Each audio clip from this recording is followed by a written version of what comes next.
Ito.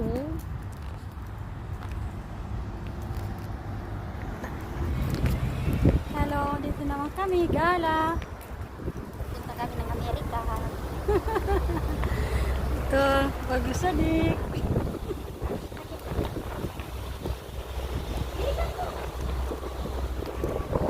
Patawid kami ng kalsada.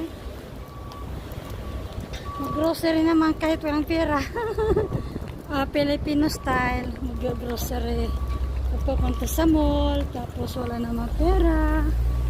Ay, ang ganda ng ano nila, oh. Kahit ganito lang ang business natin, ano, ganda na. Pwede ba? Wag na lang. Maganda na yan. Marunong ka magtatahi.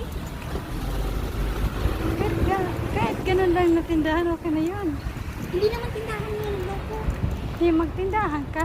Ganyan lang kalaki. Para hindi malaki ang buwis. Hindi tindahan. Pambili ka na. Diyan kami sa lulo.